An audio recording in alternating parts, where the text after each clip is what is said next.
Hi guys! Fresh na yung baby namin. Kakatapos lang maligo. Oh, let's go. Alicia, come here. Come here. Oh, Nana. Mamaya, magligo tayo. Maligo tayo. Dali.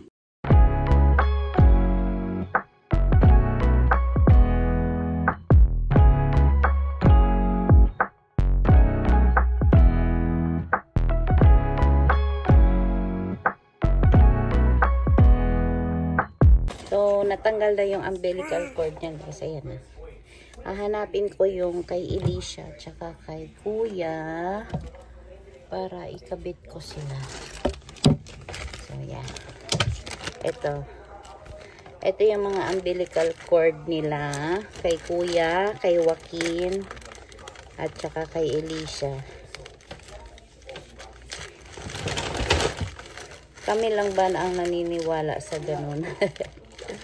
Yung kay Ethan, abo na. At saka kay Joaquin.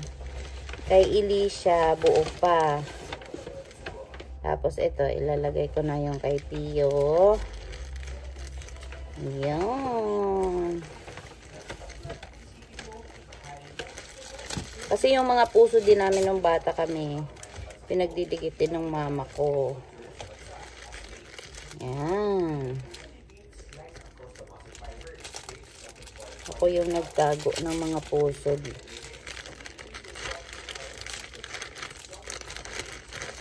Ayan na. Tago natin. No. Put it back. Put it back. Thank you po. Let's go. Let's go. Come on. Come on. So, ang kasabihan kasi daw pag ipagdikit yung mga pusod ng mga bata ay lalaki daw silang close and hindi daw sila yung nag-aaway. So far naman is kami naman ng mga magkakapatid ay gano'n naman din kami. And then si Alicia at saka si Kuya, ang napansin ko nung naikabit ko na yung pusod nila ay naging close na sila. At saka update kay Pio. Ayan siya, medyo nakakaaninag na siya ng Ayan, naduduling. Ay! Pero usog. Pero usog. Gustong-gusto niya naliligo. Sinasanay ko silang paliguan para araw-araw. Kasi ayokong lumaki sila na awayan yung ng ligo. So, si Alicia at saka si Kuya, sinanay ko talaga yan na araw-araw silang naliligo. And tomorrow ay 2 weeks na ako. 2 weeks na yan, Pio na yan. Opo. Ayan siya. Fresh na yung anak namin na pogi. Pag nakaligo na siya, nananahimik na yan. Tapos mamaya ay mahimbing na ang tulog niyan. Pagpapatulugin ko na mamaya. Tapos mamaya ay paliguan ko na si Ate Alicia. Oh, naantok na. Naantok na, no?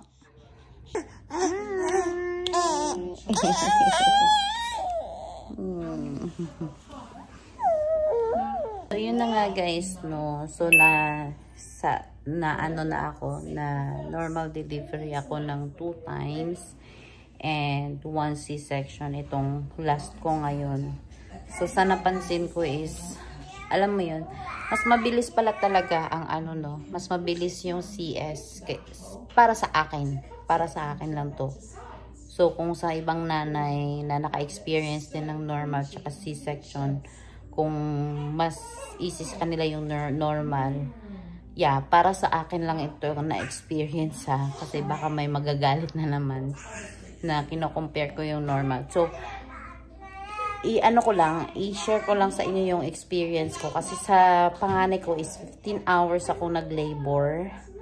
So, 15 hours kong tiniis yun kasi hindi ako nag-epidural sa panganay ko.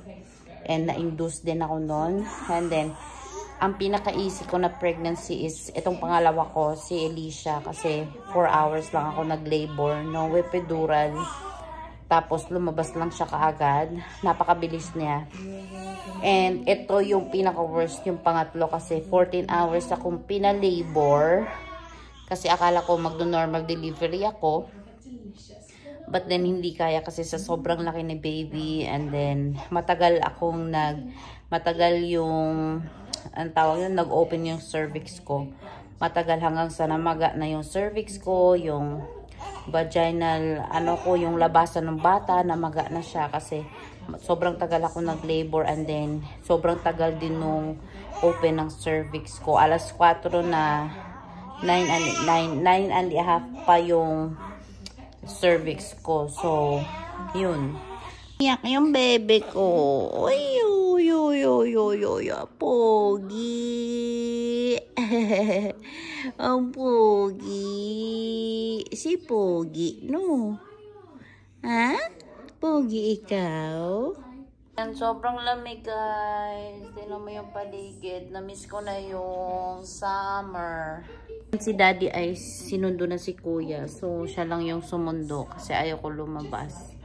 Na ganyan na sobrang lamig. Tapos, inaantok ako kasi pinoyat ko ni Pio kagabi. Di ko alam kung giniginaw siya kaya sobrang iyak siya kagabi. Nakikinig siya sa akin habang nagsasalita. So, yeah. Yun lang ang ang pangatlo ko yung pinakamahirap kasi talagang nag-labor ako ng matagal.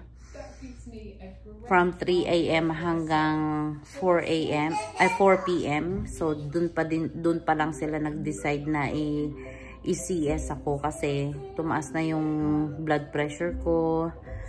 And, yun nga, namagan na lahat. So, hindi talaga makalabas si Pio. So, sabi ko, go na for C-section kasi paano na akong mamamatay. Alam mo yun.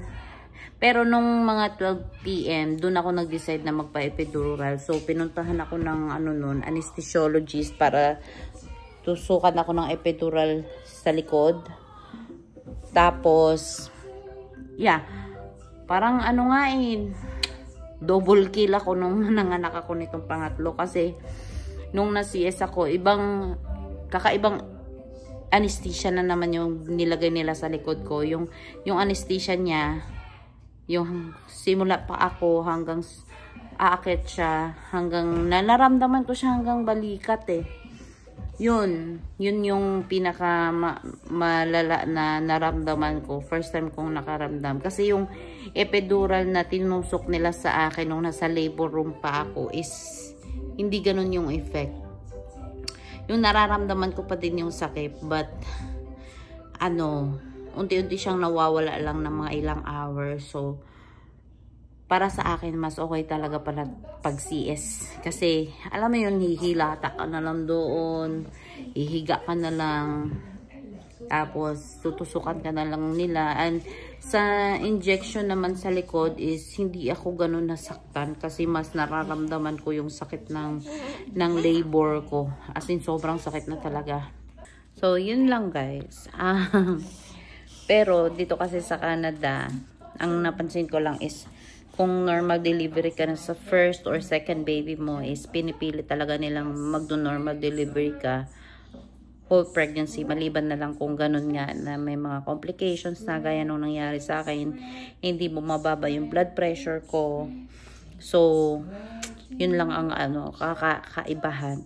But kung may choice ka talaga na magpasiis ka na lang kasi mas mabilis. And sa healing naman is hindi ako umiyak nitong cut ko, C-section cut ko. Hindi ako umiyak compared nung mga normal delivery ko kasi first poop and first na wiwi ko, as in umiiyak talaga ako sa sobrang sakit.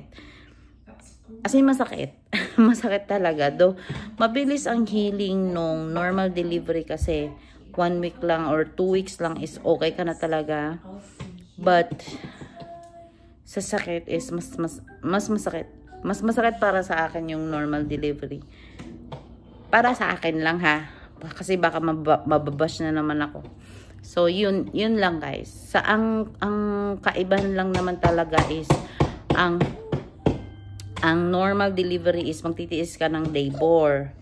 Ang C-section is nakaschedule ka na kung kailan ka talaga manganganak. Ang nangyari kasi sa akin is hinihintay na kung kailan ako mag-dilate. So, ang nangyari is nagtiis ako ng matagal na pang normal delivery. Kung pina-schedule ko na lang yun ng CS, diba? Ang bilis na lang sana, hindi ako magtiis ng ganun katagal. As in, masakit talaga. Masakit. Hello, bebe. Antok na bebe namin. Antok na si Pogi. Tulog na tayo?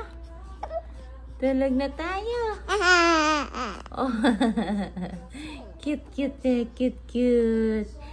Cute, cute. Pogi, pogi. Opo. Bebe ko. Hanggang dito na lang, guys. Hanggang dito na lang. Bye.